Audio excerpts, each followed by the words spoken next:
அன்புள்ள கடகராசி அன்பர்களே வணக்கம். கடகராசினருக்கு சுக்கிர பயிற்சி பலன்களை நாம் பார்க்க போகிறோம்.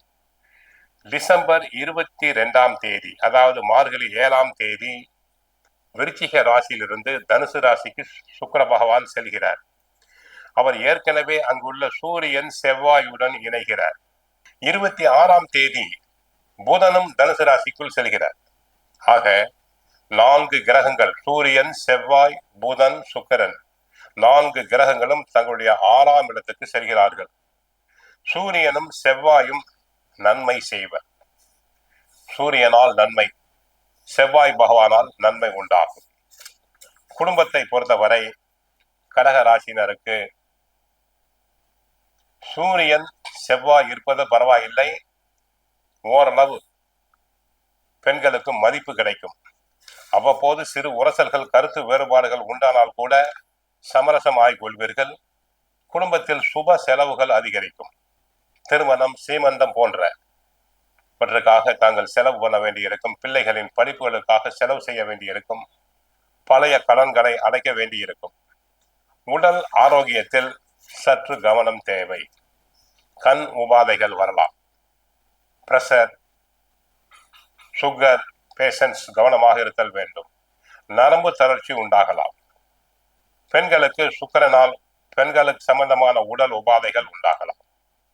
உத்தியோகத்தை பொறுத்தவரை கடுமையாக உழைக்க வேண்டியிருக்கும். 12ஆம் இடத்தில் குரு பகவான் இருக்கிறார். உழைப்பு அதிகம். உழைப்புக்கு தகுந்த வருமானம் எதிர்பார்க்க இயலாது. உயர் அதிகாரியுடைய கண்டிப்புக்கு ஆளாவீர்கள். ஆக நியாயமாக கிடைக்க வேண்டிய பதவி உயர்வு, இடமாற்றம் போன்றவை தாமதமாகலாம். தொழில் வியாபாரத்தை பொறுத்தவரை சுக்கிரன் சம்பந்தப்பட்ட தொழில், இசை, ஓவியம், பாடகர்கள், ஃபேன்சி ஸ்டோர் நடத்துவோர், ஜவுளி வியாபாரம் செய்வோர், லாண்ட்ரி தொழில், டெய்லர் தொழில் உள்ளவர்களுக்கு வருமானம் குறையும். ஆக சிக்கனம் தேவை. சிக்கனமாக இருந்து செலவுகளை செய்தல் வேண்டும். எதையும் திட்டமிட்டு செயலாற்ற வேண்டும். கலைத்துறை அன்பர்களுக்கு தற்சமயம் வாய்ப்புகள் குறையலாம். ஆடல், பாடல், நாட்டிய துறையில் உள்ளவர்களுக்கு வருமானம் குறையும். பியூட்டி பார்லர் நடத்துவர்களுக்கு வருமானம் குறையும்.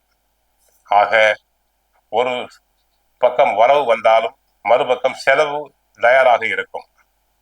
அரசியல் துறையை பொறுத்தவரை அரசியல் துறை சம்பந்தமான கிரகம் சுக்கிரன் 6ல் இருக்கிறார்.